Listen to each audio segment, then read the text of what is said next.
거룩하신 하나님 아버지, 오늘도 하나님의 인도하심을 얻고 하나님이 공급하시는 힘으로 역사하기 위하여 새벽을 깨우는 모든 주 예수의 사람들을 기억하여 주시옵시고, 하나님께서 정말 함께 하시는 거룩한 기쁨이 충만한 구원의 날이 되도록 인도하여 주시옵소서.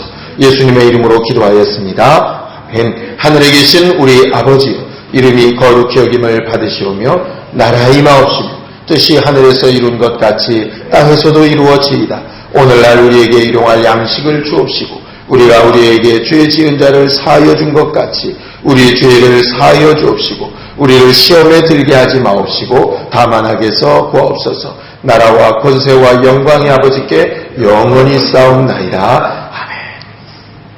하나님의 말씀의 시편 23편 함께 같이 읽겠습니다. 시편 23편입니다. 함께 읽습니다. 시작. 여호와는 나의 목자시니 내가 부족함이 없으리로다. 그가 나를 푸른 초장에 누이시며 쉴만한 물가로 인도하시는도다. 내 영혼을 소생시키시고 자기 이름을 위하여 의의 길로 인도하시는도다. 내가 사망의 음침한 골짜기로 다닐지라도 해를 두려워하지 않을 것은 주께서 나와 함께 하시니라. 주의 지팡이와 막대기가 나를 안위하시나이다. 주께서 내 원수의 목전에서 내게 상을 베푸시고 기름으로 내 머리에 바르셨으니 내 잔이 넘치나이다. 나의 평생의 선하심과 인자하심이 정녕 나를 따르니 내가 여호와의 집에 영원히 거하리로다. 아멘. 내 영혼아 새벽을 깨우자. 세 번 하죠. 시작. 내 영혼아 새벽을 깨우자. 내 영혼아 새벽을 깨우자. 내 영혼아 새벽을 깨우자. 하나님은 우리의 인도자가 되시는 하나님이십니다. 성경은 창세기로부터 시작해서 계시록에 이르기까지 하나님께서 계속해서 하나님의 사람들을 인도해 나가시는 이야기들로 기록되어져 있습니다. 그리고 맨 마지막 계시록에 보면 그 마지막 도착하는 지점을 하나님께서 생명수 셈이라 이렇게 말씀하고 있어요. 계시록 7장 17절을 한번 읽어보겠습니다. 계시록 7장 17절입니다. 요한계시록 7장 17절 신약성경 407페이지 함께 읽겠습니다. 흰옷을 입고 나오는 많은 무리들이 마지막 하는 그 자리를 계시록 7장 17절에 이렇게 이야기합니다. 함께 읽지요. 시작. 이는 보좌 가운데 계신 어린 양이 저희의 목자가 되사 생명수 샘으로 인도하시고 하나님께서 저희 눈에서 그 모든 눈물을 씻어주실 것이리라. 그렇게 되어 있습니다. 요한계시록 22장에는 그 생명수 샘에서 나온 것이 생명수 강이 되어져서 그 강 좌우로 생명나무 실과가 가득 맺히는 곳이 바로 하나님의 나라라 그렇게 말하고 있어요. 양을 키우는 조건 가운데요, 두 가지가 필요하답니다. 하나는 조금 건조한 곳이 양이 사는데 좋대요. 왜냐하면 습기가 많고 또 많이 이렇게 좀 물이 많은 곳은 양들에게 도리어 기생충이나 다른 감염의 위험이 많아서 양들이 그렇게 잘 안 된대요. 그래서 주로 목초지들이 산의 위에 있거나 이렇게 해서 물이 잘 빠져내려가고 물이 많지 않은 좀 건조한 곳이 양들에게 굉장히 건강할 수 있는 그런 장소라고 합니다. 대신 건조한 대신에 마실 물은 충분히 있어야 되겠죠. 그러니까 이 별로 어울릴 것 같지 않은 두 가지 조건이 딱 맞는 그 장소가 양들이 제일 좋은 장소라 하는 것이죠. 하나님께서 이스라엘 백성을 광야로 몰아내시는 것은 광야에는 다른 것들도 많지 않으니까, 적군도 많지 않고 그들을 대적할 것들도 많지 않으니까 그들이 사람들이나 환경 때문에 괴로워해서 낙심하거나 다시 애국으로 돌아갈 일은 없었죠. 하나님께서 물만 제대로 공급해 주실 수 있고 양식만 공급해 주실 수 있으면 그것과 똑같이 우리가 신앙생활할 때 모든 것이 다 풍요롭고 다 좋으면 좋을 것 같지만 그것으로 인하면 훨씬 유혹도 많고 방해할 것도 너무나도 많아서 어느 정도 적당히 단절된 것들이 필요한 때가 있고 대신 적절한 때는 하나님께서 공급하셔야 될 것들이 있다 하는 것을 말하는 것이라고 합니다. 하나님께서 그런 것들을 통해서 하나님으로 우리가 정말 만족해야 되고 하나님이 공급하시는 힘으로 살아야 된다 하는 것들을 알게 하셨어요. 아모스 8장 11절에 보면 하나님께서 이 땅에 기근을 보내시는데 그것은 양식이 없어서 주림도 아니고 물이 없어서 가람도 아니고 하나님의 말씀을 듣지 못하는 기갈이라고 말씀해 놓으셨어요. 그리고 나서 그런 기갈이 있는 자들에게 예수를 보내셔서 누구든지 목마르거든 내게로 와서 먹고 마시고 쉬라고 요한복음 7장 37절에 말씀하시는 겁니다. 사람들이 율법으로 대단히 곤고하고 대단히 힘들고 답답할 때 예수를 딱 만나고 그 예수를 통해서 정말 자유와 평강과 위로를 얻게 되어지는 것. 그게 하나님께서 정말 바라시는 목자가 양을 인도하시는 그런 방법이거든요. 간혹 우리가 왜 이런 고난이 있고 어쩔 때는 왜 이렇게 일이 안 되고 답답할까? 그 가운데서 하나님께서 도우시고 역사하시는 것으로 하나님으로 정말 체험을 얻도록 만들어 놓으신 것이 하나님이 인도해 나가시는 방법인 것 같다.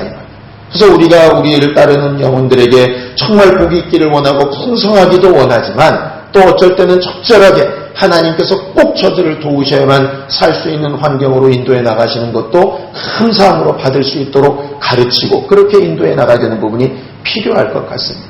문제는 뭐냐? 하나님께서 적절하게 갈증을 느끼게 하고 적절하게 하나님 앞에 필요를 느끼게 할 때에 하나님으로 그것을 해결하려고 해야 되는데 다른 것으로 해결하려고 하게 되면 도리어 역효과가 나더라 하는 것이죠. 마치 바다에 표류하는 사람들이 그 많은 물을 마셔서 안 되지 않습니까? 그런데 그저 단순히 갈증난 것 때문에 바닷물을 마시게 되면 정말 속이 타서 죽게 되겠죠. 간혹 아이들이 정말 갈증나고 그러면 탄산음료 같은 거 그렇게 하게 되면 잠깐 그냥 목 넘어갈 때는 굉장히 시원하게 느껴지지만 그것이 근본적으로 해결은 안 나게 되는 것처럼 하나님으로 해결받고 하나님으로 인도함을 얻어야 되는 부분에서 다른 지식이나 판단이나 환경이나 사람들의 도움으로 금방 그때만 이렇게 면피하듯이 하려고 하는 것으로 익숙해진다면 결국은 미련한 결과들을 낳게 되어진다 하는 것입니다. 그런 의미에서 양들이 목자를 대단히 잘 만나야 된다 하는 것입니다. 오늘 거기 보면 쉴만한 물가로 인도하신다 하는 그 말이 있습니다. 쉴만한 물가로 인도하신다. 그냥 우리가 생각할 때는 정말 좋은 물 흐르는 곳으로 인도만 잘하면 될 것 같다 하는 것이지만 실제로 양들을 키워본 목자들은 양들이 물을 얻는 방법이 세 가지인데 이스라엘 쪽에서 그 중에서 제일 중요한 것은 큰 물이 잘 흐르는 생명수 샘 근처에 가는 것이 중요한 게 아니라 새벽 일찍이 그 양들을 끌고 나가는 것이 훨씬 더 중요하대요.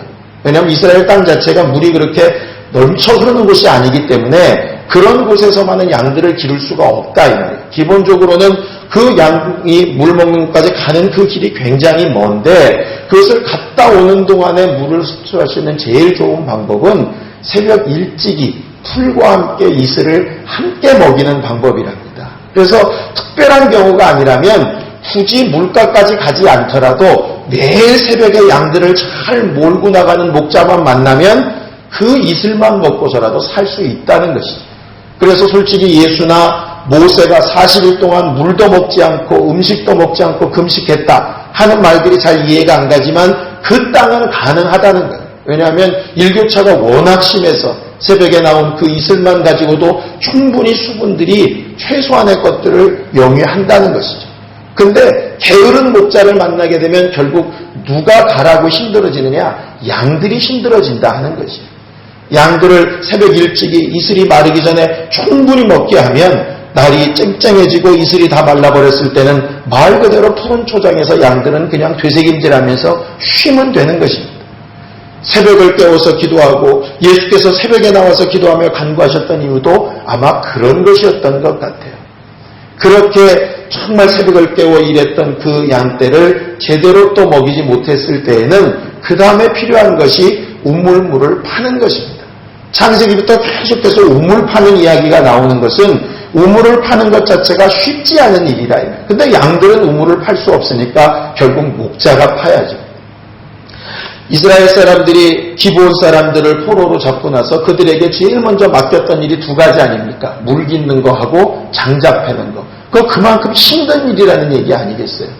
결과적으로 목자가 수고하고 힘쓰지 않고서는 결과적으로 양들을 제대로 먹이기 어렵다 하는 것입니다.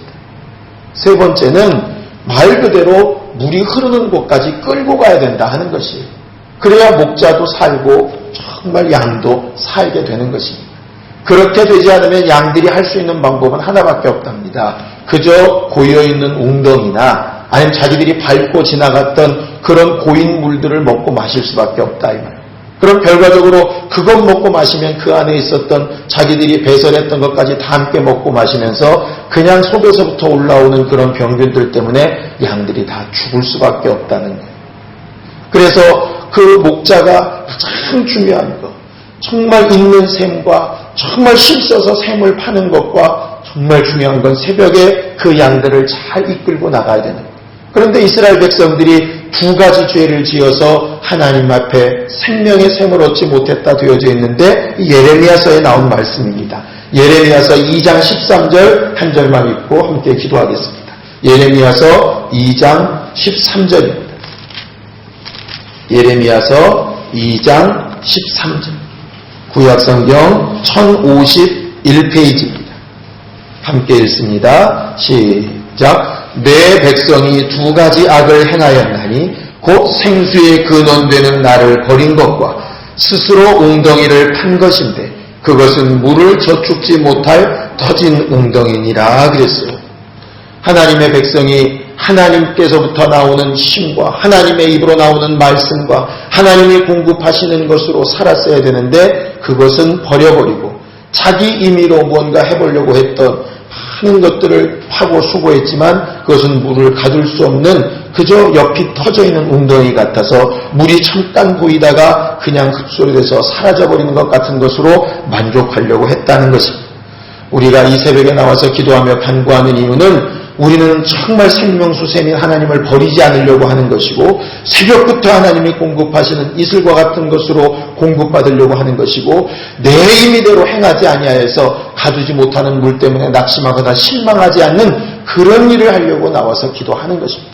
우리를 통해서 영혼들이 살고 우리를 통해서 정말 인도받는 자들이 많아지고 우리를 통해서 정말 수분을 공급받듯 제대로 된 생명을 공급받고 윤택해지는 영혼들이 많아질 수 있도록 예수의 한번 부르고 함께 같이 기도하겠습니다. 예수여 거룩하신 아버지 하나님